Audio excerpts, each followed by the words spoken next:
diputado federal, al doctor Héctor Jaime Ramírez, que nos explique con más detalle en qué consiste la propuesta que presentará Acción Nacional. Adelante, diputado Héctor Jaime, por favor. Muchas gracias, presidente. Saludo a los coordinadores y a los medios de comunicación. Yo quisiera iniciar, si me lo permite, presidente, con una frase de don Manuel Gómez Morín, que hoy viene muy al día. Decía: el dolor de los hombres es la única cosa objetiva, clara, evidente, constante, y no el dolor que viene de Dios, no el dolor que viene de una fuente inevitable, sino el dolor que unos hombres causamos a otros hombres, el dolor que origina nuestra voluntad o nuestra ineficacia para hacer una nueva y mejor organización de las cosas humanas. Y por esta primera razón, podemos adoptar el dolor como criterio provisional de verdad, la lucha contra el dolor como campo de trabajo y discusión. Como bien mencionaba el presidente Marco Cortés, el escenario con el cual nos enfrentamos en los próximos meses puede significar pasar de un promedio de 11 millones de mexicanos que posiblemente estemos contagiados a pasar a más de 20 millones para final de año. De casi 60,000 muertes a finales de este mes, a pasar a más de 120,000 hogares enlutados, que no son números, son familias con espíritu, son familias con ánimo, son familias que luchan día a día por superarse y por ser felices. La pandemia está siendo muy mal manejada. La pandemia no fue preparada, no hubo un plan de preparación y 3 muestras lo van a ejemplificar. La primera de ellas es el número de pruebas. Acción Nacional desde el principio solicitó que hubiera un mecanismo de inteligencia diferente para, a través de esta ventana que da la epidemiología, poder saber en dónde estaba la pandemia, hacia dónde se dirigía, y el gobierno mexicano ha sido absolutamente reticente a hacer más pruebas. En promedio, en los días que lleva la pandemia en México desde el 28 de marzo, pues nos encontramos ahora con que se hacen en promedio 6,600 pruebas. Pero ya este mes pasado hubo menos, inclusive en 11 días, menos de 6,000 pruebas. Para que vean la dimensión de esto, en Guatemala y en Honduras se hacen más pruebas por día que las que se hacen en México. Esto ha hecho, por supuesto, que en el último reporte, hasta el día de ayer, por ejemplo, había casi una prueba positiva por una negativa. ¿Qué dice la Organización Mundial de la Salud? Que debiera de haber al menos 30 pruebas negativas por una positiva. Y en el peor de los escenarios, 10 pruebas negativas por una positiva. ¿Y qué significa?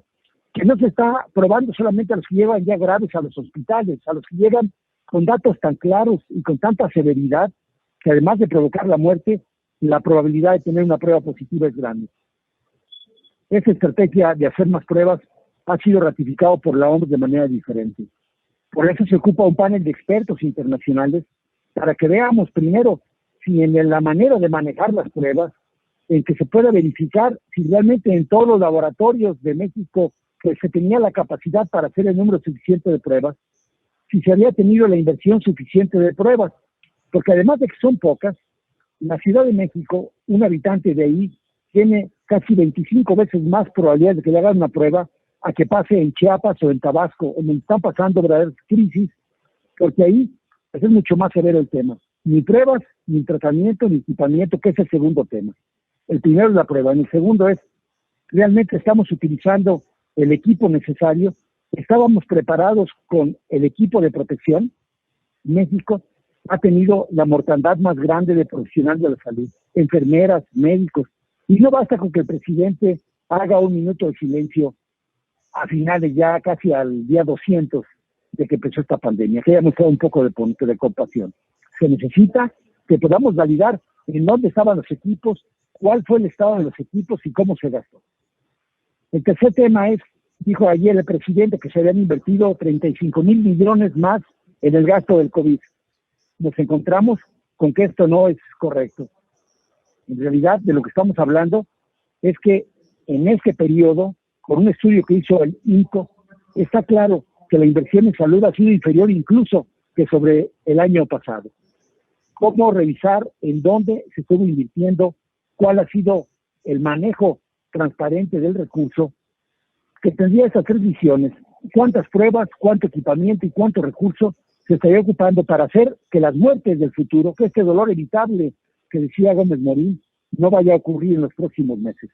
Por eso yo también me uno a la petición del presidente que ojalá el resto de las fuerzas políticas puedan adherirse a esta iniciativa para que el pueblo de México pueda conocer con un panel de expertos internacionales que conozcan perfectamente la claridad para avanzar. Es cuanto, presidente. Le damos la palabra a nuestro coordinador en la Cámara de Diputados, Juan Carlos Romero Hicks. Muy buen día. Siempre y más en una emergencia como la actual, la transparencia y la rendición de cuentas es insustituible. La frase clave es el dolor evitable. Y hoy lo que necesitamos es una evaluación externa que nos indique dónde estábamos, dónde estamos y a dónde queremos ir. La posición de todos es de construir. Hoy nadie puede medrar con la tragedia y necesitamos sumar y multiplicar esfuerzos. Llevamos prácticamente 5 meses de confinamiento y de sana distancia. La sociedad ya ha respondido, ha atendido lo que se le fue pidiendo. Necesitamos aprender de las mejores prácticas en el resto del mundo y hoy lo que necesitamos es una autoridad federal con dignidad, humilde, prudente, sensible, incluyente, autocrítica y sobre todo cercana a la sociedad. Don Jesús Reyes Heroles, en una de sus reflexiones decía que hay 2 tipos de políticos, los que explican y los que resuelven. Hoy lo que necesitamos son resultados y eso proviene de la palabra responsabilidad. Esta propuesta de una auditoría o evaluación externa es en el ánimo de encontrar soluciones. ¿Qué le vamos a decir a la familia que perdió el ser querido? A quienes con tanto sacrificio han padecido la enfermedad, a quienes han perdido un empleo, a quienes son víctimas de la inseguridad y de la corrupción que tanto nos flagela. Es el dolor evitable y es lo que queremos caminar y esa es la propuesta el día de hoy de nuestros grupos parlamentarios de Acción Nacional. Buen día. Claudia Telles del IMER. Buenos días a todos para preguntarles qué organizaciones o quiénes, si me pueden dar nombres, van a realizar esta auditoría externa y a partir de cuándo, y también preguntarle al dirigente del partido cómo va la política de alianzas con mira al próximo proceso electoral federal y también los concurrentes, y preguntarle si el PAN está listo para hacer frente a Morena y quitarle la mayoría en la Cámara de Diputados, así como conservar las gubernaturas que están en juego. Gracias. Muchas gracias. Sí, lo que estamos solicitando al gobierno federal es que ya no parezca el síndrome de Ibris y que con humildad pueda acceder a que un panel de expertos de los 5 continentes tutelados por la propia Organización Mundial de la Salud pueda venir a evaluar cómo se están haciendo las cosas. Así como está el Centro de Control de Enfermedades en Atlanta, hay expertos en Asia, en Europa, en África y en Oceanía para que puedan valorar cómo lo estamos haciendo, hacer un alto en el camino técnico y rápidamente reconformar y afinar la estrategia.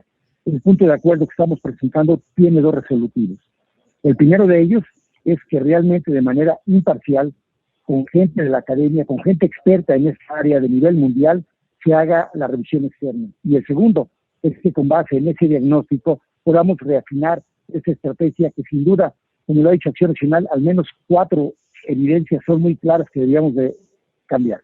La primera es pruebas y más pruebas.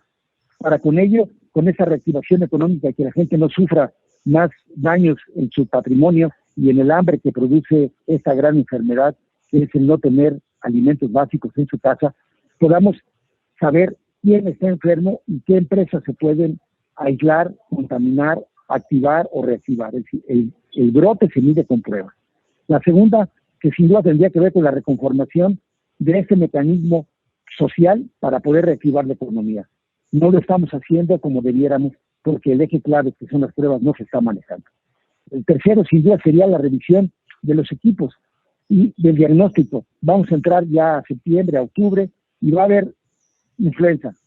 Resulta que el diagnóstico para hacer influenza y el diagnóstico para COVID se hacen en los mismos equipos por biología molecular. Se necesita hacer una revisión rápida de nuestra capacidad diagnóstica de inteligencia para realmente, si es necesario duplicarla o triplicarla, hacer esa inversión, al costo que sea. Hay recursos en el país para que realmente podamos, de manera prematura, diagnosticar a tiempo las cosas y no esperar a que la gente fallezca o que esté muy grave para hacer la prueba. Y ya por último, este mecanismo de seguridad nacional en salud debe ser revisado para saber si las reservas estratégicas que teníamos o no son necesarias, y por ello otra vertiente que tiene el punto de acuerdo que ha presentado Acción Nacional es en qué línea estamos ya preparados, dado que en México no se está haciendo ninguna prueba de vacuna, que participemos de manera más activa, y por otro lado, que haya el recurso necesario, como dijo el presidente Marco Cortés, que ya ahorita vayamos en fila a las empresas que ya están teniendo una vacuna muy perfilada, que ya pasó la prueba 3, o que como ocurrió en China ya se está probando su vacuna, como ya hoy se manifestó por la mañana en Rusia, y podamos tener asegurado al menos para esta primera salida que el 20% de la población mexicana, los médicos, los profesionales, las enfermeras, los pacientes con riesgo, puedan ser vacunados en la primera línea y no llegar a comprar la vacuna, llegar con dinero cuando ya no haya en ese momento posibilidades de que las fabricantes puedan considerar a México en primera instancia. Es cuanto, presidente. Rubén Fieital, de Canal 11. Y para el diputado Romero Hicks, ¿qué acordaron ayer en la Jucopo sobre el inicio del periodo ordinario de sesiones? Ya hay trabajos para acondicionar la sala de sesiones y pudimos ver que desaparecieron el área de prensa. Pareciera que los medios les estorbamos, ¿no? Que quisieran que siguiéramos las sesiones a través del canal del Congreso. Justamente ayer la fuente solicitaba una conferencia de prensa con los coordinadores, pero no hubo una respuesta al respecto. Nuevamente pareciera que hay cierto desprecio por parte de la Jucopo a la fuente en San Lázaro, lo que, bueno, pues está generando una verdadera molestia entre todos los colegas. Gracias. Estamos frente a la era del hielo, a un escenario inédito, imprevisible. Y necesitamos en la Cámara de Diputados y en su momento en el Senado de la República adaptarnos a la nueva anormalidad. No es una normalidad. Y esperemos que sea una etapa transitoria. Las decisiones en San Lázaro tienen que compartirse por la Junta de Coordinación Política y la mesa directiva. Ayer, un grupo de la Secretaría General y el Secretario de Servicios Parlamentarios nos presentaron las mejores prácticas que existen en el resto del mundo y revisamos poco más de una docena de parlamentos para ver cómo es que están enfrentando todo esto. Hay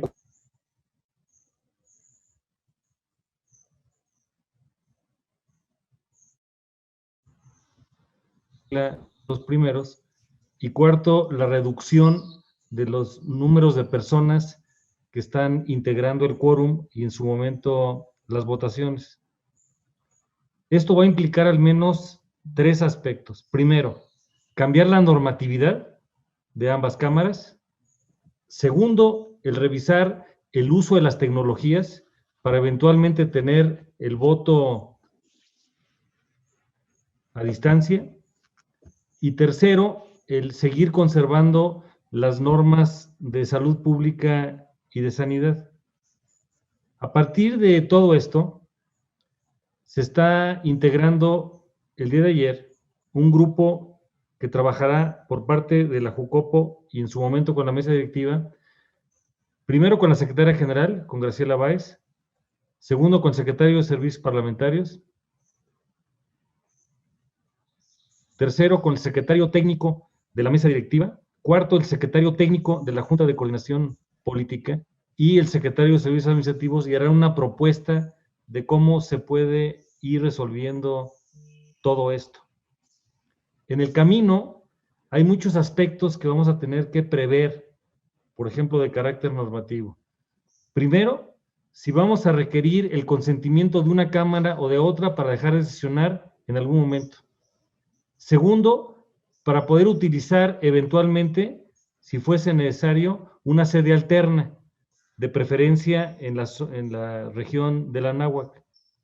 Tercero, si es que vamos a recurrir a las votaciones especiales de manera remota y que por supuesto no serían para todos los casos.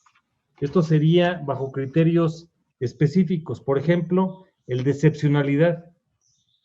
No me imagino votando una reforma constitucional o el presupuesto de egresos de la Federación de manera remota. Territorialidad, para delimitar las votaciones en el propio recinto legislativo. Y criterios de transparencia, de oportunidad, de presencias en el Pleno y con las complejidades propias de los tamaños. En San Lázaro tenemos 500 diputados, en el Senado tenemos 128 senadores. Y en todo esto vamos a requerir un proceso bicameral y, por supuesto, hacer esto con el máximo de transparencia. Lo que se observó, por ejemplo, la semana anterior, de ir ajustando la disposición del Pleno, es una facultad de la mesa directiva. Y así se tiene que entender. Entonces, las expresiones de apoyo que el presidente de la Junta de Coordinación está buscando son bienvenidas. Sin embargo, van a requerir prudencia, legalidad e institucionalidad, y así lo expresamos el día de ayer. Es común en los parlamentos de otros lugares del mundo, por ejemplo, en el Capitolio en Washington, si uno va a los plenos del Senado y la Cámara de Representantes, nos podemos dar cuenta que hay votaciones remotas, sobre todo para temas procedimentales. Los representantes y los senadores no se están en el pleno todo el tiempo y pueden votar desde sus propias oficinas. En el caso del Senado, que es un nuevo edificio que se inauguró en abril de 2012, se previó esa posibilidad. En cada uno de los lugares de los senadores, no así en San Lázaro, hay la posibilidad, pero no se ha hecho la conectividad correspondiente para votar de manera remota.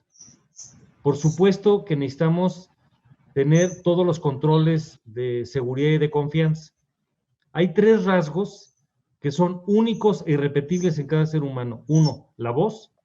No hay otra voz idéntica, hay parecidas. 2, la huella digital, también es el caso. Y 3, el iris del ojo. Hay aeropuertos en el mundo donde, por ejemplo, para controles de seguridad, para las vías rápidas de ingreso en migración, las personas son registradas con el iris del ojo.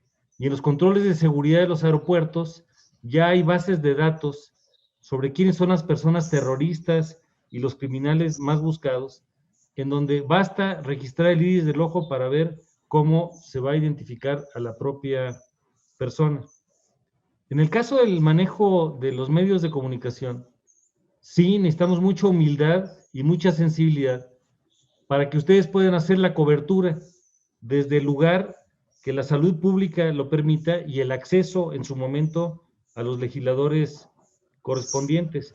Entonces, si nos microreducimos al tema del Pleno, no estamos atendiendo el aspecto de manera integral. Se va a tener que ver los 360 grados. No es una fotografía del Pleno, es una película nueva que tendremos que construir entre todos nosotros. Entonces, no prejuzgo solución alguna, pero sí pasa por esos 3 elementos. 1, normatividad, y tendremos que verla con el Senado de la República. 2, el uso de las tecnologías. Y 3, el manejo responsable de todos los protocolos de salud pública y de sanidad. En lo que se refiere a las incomodidades que pudimos haber empezado a generar, ofrezco una disculpa.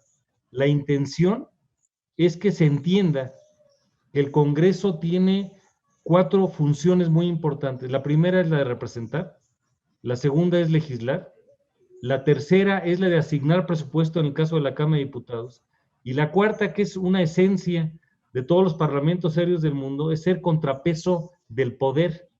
Y al ser contrapeso, en atribuciones del Senado de la República y del propio caso de la Cámara de Diputados, necesitamos una actitud responsable.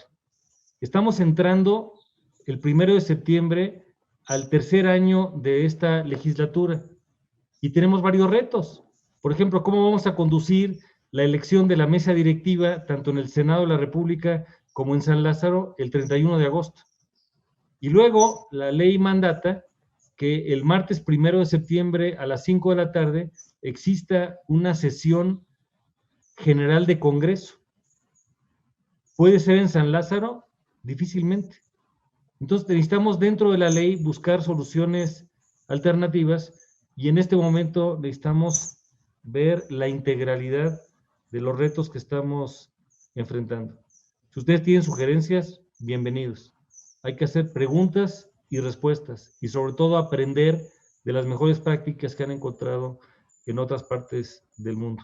Les ofrezco una disculpa por cualquier situación incómoda que pudimos haber generado.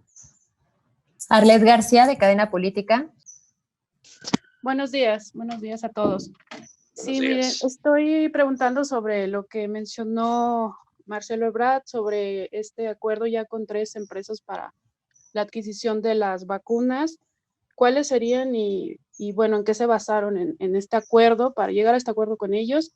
Y también sobre, bueno, la opinión sobre la mención del presidente Andrés Manuel de criticar el trabajo, de estar informando los medios diariamente las cifras de las personas fallecidas por COVID. Comentaba, presidente, que el presidente Canciller Ebrard ha dicho que tiene ya entendimiento con 3 empresas. Pues habría que determinar muy bien el entendimiento. Nos daría mucho gusto saber qué empresas son, por qué monto, cuántas dosis de vacuna y para cuándo se está comprometiendo. Hasta ahorita no tenemos esa información, pero estaremos investigando, presidente, y daremos la opinión. Pero me parece que estar buscando ya es algo importantísimo. ¿Es cuánto? Amigos, muchas gracias a todos, coordinadores, gracias Héctor Jaime, Cuídense. gracias. Gracias. Que tengan un buen día. Gracias, presidente.